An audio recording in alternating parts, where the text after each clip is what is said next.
अस्सलाम वालेकुम दोस्तों, मेरा नाम है इजहार खान। आप दे रहे हैं यूट्यूब। जैसा कि आप इस वीडियो में देखेंगे तो ये फ़िल्टर आप देख रहे हैं, इसका वीडियो का कुछ हिस्सा हमने पहले भी लगाया, जिसमें हमने लीकेज रिपेयर करने के बाद इसको चलाया था। तो ये जो ना R600 की फ्रिज थी, तो इसमें हुआ क्या था कि 5 मिनट फ्रिज नहीं चलती थी। जैसे हमने इसको चलाते थे साथ ही चोकिंग चली जाती थी और सुई जो ना वैक्यूम भी चली जाती थी और बिल्कुल भी फ़िल्टर ठंडा हो जाता था। तो जैसा ही हमने, हालांकि उससे पहले इसमें गैस बिल्कुल भी नहीं डली थी, फर्स्ट टाइम गैस डाल रही थी।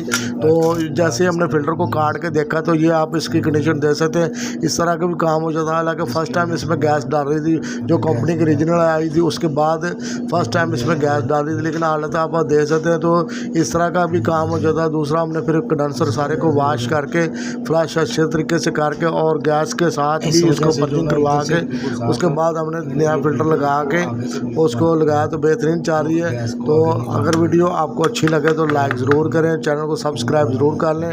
हम HVAC RLC से रिलेटेड वीडियो अपलोड करते रहते हैं। तो दोस्तों, मिलेंगे नेक्स्ट वीडियो में, तब तक के लिए अल्लाह हाफिज़। अगर वीडियो अच्छी लगे तो लाइक ज़रूर करें, शेयर करें। मिलेंगे दोस्तों नेक्स्ट वीडियो में, तब तक के लिए अल्लाह हाफिज़।